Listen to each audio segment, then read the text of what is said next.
ఓవరాల్గా అన్ని డిపార్ట్మెంట్లోని చాలా సమస్యలు గ్రామాల్లో ఉన్నాయి. ఎందుకంటే మేము ప్రతి గ్రామం కూడా ఎలక్షన్ క్యాన్వాస్ అయిపోతుంది, చాలా మంది మా దగ్గరికి వస్తుంటారు. బట్ విషయం ఏంటంటే ఎంతవరకు మన పాసిబిలిటీ ఉంటుంది, చాలా హౌసింగ్ డిపార్ట్మెంట్లో కానీ చాలా ఇష్యూస్ గ్రామ లెవెల్లో ఉన్నాయి. ఆ గ్రామ లెవెల్లో ఉన్న ప్రతి ఇష్యూని కూడా రిజాల్వ్ చేయాల్సిన అవసరం అఫీషియల్స్ అందరి మీద ఉంది. మొత్తం కలెక్టర్ గారి దగ్గర నుంచి అందరూ కూడా ఇనిషియేషన్ తీసుకొని యాజ్ వెల్ యాజ్ పాసిబుల్ దాన్ని కూడా మనం స్టిమ్యులేట్ చేయాలి. వీటన్నిటికీ కూడా ఒకసారి ఒక రివ్యూ కార్యక్రమాన్ని ఏర్పాటు చేసుకుని రివ్యూ కార్యక్రమాలు ఇవన్నీ కూడా కొంచెం డీటెయిల్గా ఇన్డెప్త్గా వెళ్ళి గ్రామంలో జరిగే ప్రతి ఇష్యూ గురించి కూడా మేము మాట్లాడడం జరుగుతుంది. ప్రతి ఎమ్మెల్యేస్ని కూడా ఎమ్మెల్యేస్ అందరితో పాటు కూర్చొని ఎమ్మెల్యేస్ అందరూ వాళ్ళ తాలూకా ఒపీనియన్స్ కూడా తీసుకొని ఇక్కడ ఉన్న ఎంపీ గారి ఒపీనియన్ కూడా తీసుకొని ఓవరాల్గా ఒక రివ్యూకు కూర్చుంటాం మేమందరం కూడా. ఎందుకంటే ఈరోజు ఇప్పటికీ కూడా ఒకసారి ఇరిగేషన్ గురించి మాట్లాడాలనుకుంటే ఇరిగేషన్ అఫీషియల్స్ చాలా మట్టుకు ఈవెన్ వర్క్లు కూడా జరగదు. చాలా ఎగ్జాంపుల్ నా నియోజకవర్గమే కాదు, గ్రోయిన్స్ లేక వాటర్ అంతా సముద్రంలో కలిసిపోయి ఎక్కడ కూడా గ్రోయిన్స్ లేక ఇప్పటికీ కూడా ఇరిగేషన్కి సంబంధించి వ్యవసాయానికి నీరు లేక ఇబ్బంది పడుతున్నారు. ఉదయం వచ్చేటప్పుడు వ్యవసాయానికి సంబంధించిన విత్తనాలు అన్నీ వచ్చేసింది మేడం, మేము డిస్ట్రిబ్యూట్ చేస్తామని చెప్పారు. ఓకే, బాగానే ఉంది, కానీ వాటర్ ఎక్కడి నుంచి వచ్చింది, వాటర్ మనం ఎలా రిస్టోర్ చేసాం? సో ఇలాంటి చిన్న చిన్న ఇష్యూస్ అన్నీ ఉన్నాయి. ఆ ఇష్యూస్ అన్నింటినీ కూడా రిస్టోర్ చేసుకోవాలి.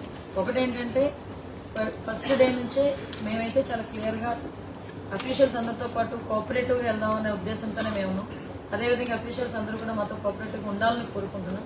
ఇందులోని నేను ఒకటే కోరుకుంటానండి, అఫీషియల్స్కి రాజకీయాలు అవసరం లేదు, ఎట్టి పరిస్థితులు రాజకీయాలు అవసరం లేదు.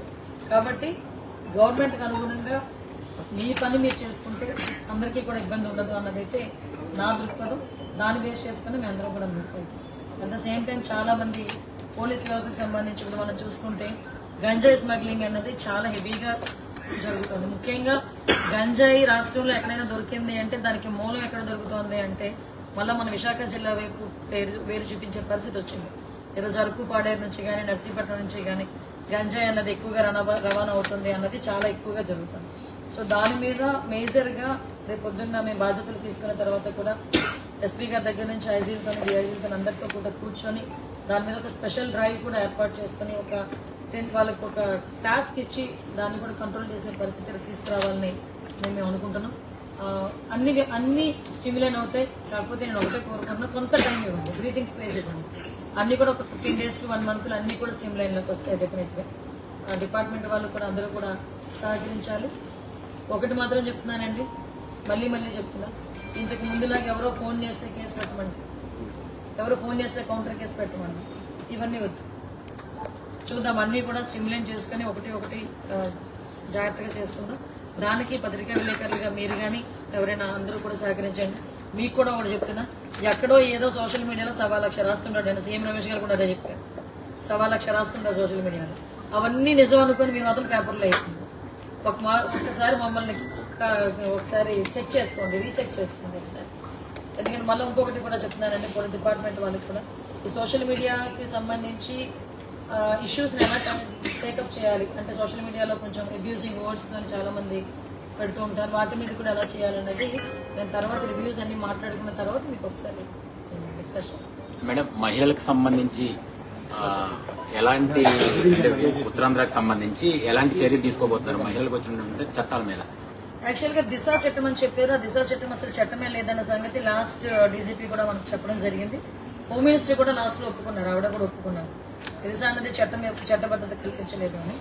నేను మొన్న రీసెంట్గా నేను ఎంక్వైరీ చేసుకుంటే అది కూడా పార్లమెంట్ లెవెల్లో ఉండి అది బ్యాక్ వచ్చేసింది ఢిల్లీ లెవెల్ నుంచి అని చెప్పారు. దాన్ని ఏ విధంగా చేయొచ్చా చేయకూడదు, అందులో అంటే 5 సంవత్సరాలు అది చేయడం అవ్వలేదు అనుకుంటే దాని టెక్నికల్గా ఎక్కడో ఒక ఇష్యూ ఉండే ఉంటుంది. ఆ ఇష్యూని రిజాల్వ్ చేయడం అవుతుందా లేదా అన్నది ఒకైతే ఇప్పటికీ కూడా డెఫినెట్గా వర్క్ చేయాలి అనుకుంటే పోక్సో యాక్ట్ కానీ నిర్భయ యాక్ట్ కానీ ఇలాంటి యాక్ట్స్ ఉన్నాయి. అంతకన్నా దిశ యాక్ట్ కన్నా ఇంకా పవర్ఫుల్ యాక్ట్ నిర్భయ యాక్ట్ నాకు తెలిసి అలాంటివి కూడా ఉన్నాయి. భయం ఒకటి మాత్రం చాలా క్లారిటీగా క్లియర్గా చెప్తున్నామండి, రాబోయే కాలంలో మహిళల మీద అఘాయిత్యాలు చేయాలన్నా మహిళల మీద తప్పుగా చూడాలన్నా కూడా భయపడే సిచ్యువేషన్స్ క్రియేట్ చేయడానికి డిపార్ట్మెంట్ వాళ్ళు కూడా మాకు సహకరించాలి. డిపార్ట్మెంట్ వాళ్ళతో పాటు ప్రజలు కూడా సహకరించాలి. ఎందుకంటే ఎవడో ఏదో చేస్తాడు మళ్ళీ మా దగ్గరికి వచ్చి రికమెండ్ చేస్తారు. సో అలాంటి సిచ్యువేషన్స్ రాకుండా ప్రజలు సహకరించాలి, డిపార్ట్మెంట్ సహకరించాలి. డెఫినెట్గా మహిళల భద్రత విషయంలో పెద్దపీట వేస్తుంది. ఒకటి మాత్రం క్లియర్ గా చెప్పగలను, చంద్రబాబు నాయుడు గారు సీఎం గా ఉన్నారు అంటేనే ఆటోమేటిక్ గా లా అండ్ ఆర్డర్ చేతిలోకి వచ్చినట్టే, క్రైమ్ కూడా తగ్గిద్ది. నేనైతే గంటాబద్ధంగా చెప్పగలను.